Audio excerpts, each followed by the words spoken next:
All right, so part 2 here of week 3's recording. Let's talk a little bit about digital cameras themselves, because we're in the world of digital cameras, and we don't have the debate we had a few years ago of, can you use digital cameras at crime scenes or not?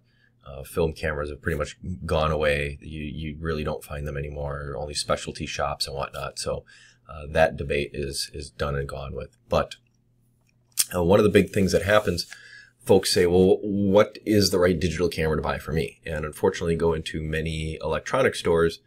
And I'm not saying that their employees are not trained well. It's just that if they don't have a background in photography, they default to the easiest thing, which is talking about big numbers like megapixels. Do keep in mind, a megapixel is just a measurement of dots.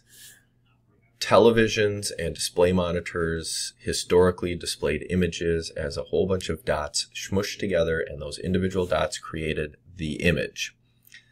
So every dot is a picture, and so when you have a million dots together, you have a megapixel. So every 1 million dots is a megapixel. So when you start talking about, say, like a 18 megapixel camera, what you're talking about is the sensor on that camera is able to sense 18 million individual dots of light coming into it.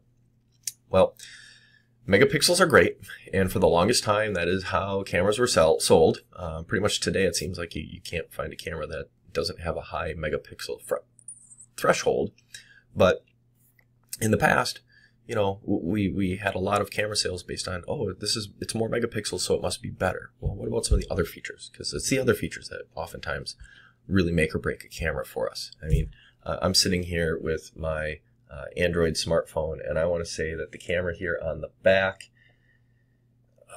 don't quote me on this, is 16 or 18 megapixels, and then my selfie camera up here on the front is like a 6 or 8 megapixel camera. So, we've got 2 cameras in this box, and it's got some pretty high megapixel numbers, because take a look at the chart here. To adequately show an image on a website, on a standard computer monitor or smartphone screen from a website, you're looking at an image that is going to have about 1/2 or so, maybe down to 2.25 megapixels or so, or 0.05, not 1/2, less than half of that. To get up to to full screen on a monitor, to make a picture look really good on a standard full screen monitor, not just a small one on a website, but actually like fill the whole screen, then you're looking at about 0.5 megapixel here to 1.5 megapixels worth of data. To print a picture off in the standard size for going into, say, a photo album, like a 4:6 print, you're looking at 1.5 to 2.5 megapixels to make it look really good at the time of printing. And to go for a full-size picture frame, like an 8:10, you're looking at an image that needs to be between 5 and 7 megapixels. So this is how, like when you look at, say, like the website and monitor numbers, when you have your 18 megapixel camera and it takes a picture, and that picture is, however many megabytes in physical size, and you upload it to Facebook, it always, takes a second for it to appear then on social media. And when you're scrolling through your, social media feed, those pictures pop up quick. Well, what Facebook is doing is actually stripping out megapixels it doesn't need. It's making the picture physically smaller so that it can download quicker as you're, scrolling through your newsfeed. And so when you have these 18 and 24 megapixel cameras that I'm seeing, being sold at your electronic stores these days, you're wasting megapixels, because if you only need 7 megapixels to print an 8:10 picture, and most people aren't printing their pictures, they're just emailing and saving them, we're actually almost wasting our megapixels. And to be the truth, a lot of times when you turn your camera on, the default is for normal resolution, and you actually have to go into the menu and click up to high resolution to actually activate all 24, 18 megapixels, whatever the camera is. Otherwise, it's taking the pictures just in the, 5, 8, 10, 12 megapixel range. So from a law enforcement standpoint, though, we do want these higher megapixels because when we go to court, we might want to print a picture off and make it, poster size so that the jury can see it from across the courtroom. And, otherwise we don't have that ability if we don't have those higher megapixel resolution cameras. So a question I oftentimes get from folks is, what camera should I get? What camera is right for me? Well, one of the big things is, what are you going to be using it for? Is it just something you want to have in your pocket to take a picture when you're out and about? Then this works good. Use your cell phone. But if you want something that's more dedicated to taking a picture, then what we have is it's typically referred to as a small camera or a small frame camera. Your point and shoots. The simple one here, and I've got an example here of a couple of Nikons. I'm not advertising for Nikons. It's just the product line I'm most familiar with. Any other products, they're just as good these days. It's just these are the ones that I use the most often. So, just a simple here, Nikon point and shoot. Looked it up on Amazon a little bit ago. So, by the time you watch this, we might be updating here in the fall time. They always seem to be releasing new stuff just before Christmas. But, 60 megapixel camera, ISO speed going from, 125 up to 3200. So I can see pretty good in dark settings.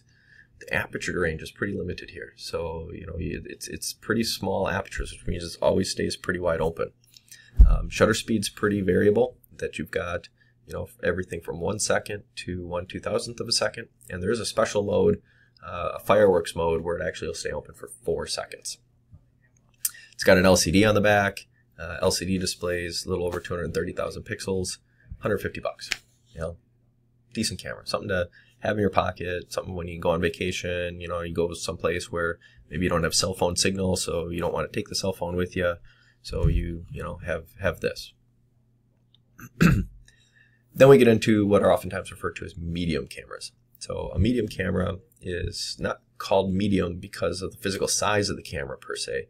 It's the feature package. These are still basically a point and shoot camera. But a medium camera oftentimes will have, like up here, you see there's a little notch. These cameras have the built-in flash, yes, but you can also add your accessory flash like you would see on a higher end SLR camera. Medium cameras usually have a number of other modes where you can go in and automatically set everything. Your point and shoots, typically everything is automatic mode except for a few program modes where you have, like the fireworks and the portrait mode. But in these medium cameras, oftentimes you can, access menus and go completely fully manual. So this particular one, the 810, 16 megapixels, pretty good resolution. The ISO goes down from 80 to 1600 in the manual or in the automatic setting. You can manually only set these set points, so it doesn't allow you to pick any of the half, like the 600 ISOs or the 1000 ISOs. You have to go with these solid numbers. Aperture range still pretty limited. Shutter speed pretty decent. Once again, can go from 1 second down to 1/1500th of a second. We also have our special 4-second fireworks mode.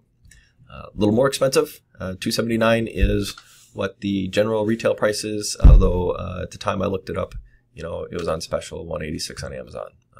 I think there's a new model year coming out, so this might be being discontinued.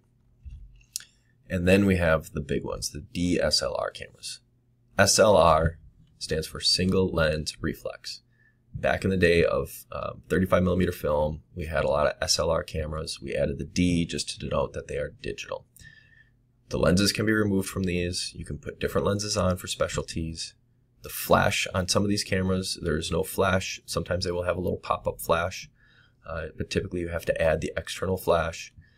You can see there's multiple LCD screens, one that shows you on the back your pictures, but then one up here on the top, which shows you all your settings, control dials, buttons in a number of different locations. Because while these cameras can be left in automatic mode, and you can take a lot of photos in automatic mode, you can override a lot of stuff and go either fully manual or even just do a partially manual mode where you say, I want to decide what my shutter speed is, but I'll let the camera decide everything else like apertures and ISO settings. So this particular one, our 7000 series DSLR is kind of a mid-tier. I mean, they have SLRs that are a lot cheaper. You can get an SLR for as cheap as $300-400. But this would be more your mid-tier one, one that you might find at some of your police agencies, depending on budgets and whatnot. But 24 megapixels, so it's pretty high resolution. Shutter speeds, Depending on the lens you put on the shutter will determine this, but the shutter can go from anywhere from 30 seconds being open. There is also obviously the ability for it to be open unlimited amount of time, but we have anything from 30 seconds to 1/8,000th of a second. ISO goes from 100 up to 6400, but there is actually a special setting that will jump it up to 25.6. Unfortunately, that 25.6, while sees really well in the dark, you lose a lot of color clarity, and your noise is just very high. Aperture range, goes from down to 3.2 to f/22, so that's pretty much the full aperture range. You got the interchangeable lenses. Buying this retail, again, is right around $1,200. Amazon, it's always cheaper. Not advertising for Amazon, just kind of putting it out there. One of the things where I say this is attractive to law enforcement is the 7000 models tend to have dual memory cards.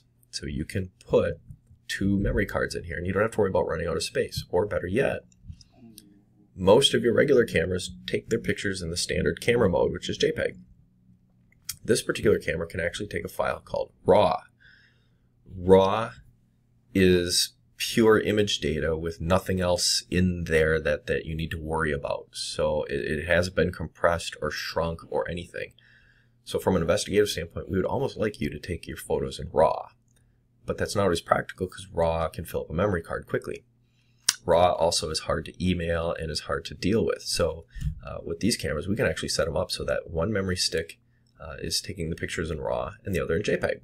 And so then what I do is I take the one memory stick and save it off and archive it, never to be seen again in RAW. And the ones that I trade with the DA's office or with other investigators are my JPEGs. And if there's ever any question about photo manipulation, we can always go back and get the RAWs. And RAWs are very hard to edit. We've got the pop-up flash on this particular one, but we can also mount other flashes. So really, when you start asking, what camera should I buy? First, what's your function? Is this a crime scene camera? Is this a camera for cops in a patrol car just so that they have a camera? Is this a camera for you to take on your family vacation? Go figure out your function first. Then let's talk about price. What's our budget? If you're looking at something for CSIs, you're probably looking at a DSLR. If your department can't afford a $1,000 DSLR, well, can you afford one of the $200 to $600 ones? Then let's start talking about the resolution, how many megapixels. It's kind of become a non-issue these days. And then what are some of the other capabilities of it? And if we're looking at certain cameras in certain price points, you should have some pretty good capabilities. Think about your accessories. And then one of the big things that some folks talk about too is how does it feel? Hold the camera, use it. Does it feel right in your hand? Are you used to it? Can you reach the controls? Do you need a smaller camera? One thing to keep in mind when you start dealing with the camera is the camera manuals tend to suck. So there are some books out there that will, the Idiot's Guide to the Nikon Camera. This is the Digital Field Guide. There's one out there called The Missing Manual. I'd suggest picking up one of those accessory books and taking a look at them just so that you better understand how to use your camera. All right, so that is kind of our discussion here as it relates to cameras themselves. I got one more thing I want to talk about. We'll start up another video here in a second, but we want to talk a little bit about some of the settings inside of the cameras. But we want to just kind of end this video now so it's not getting too long for you.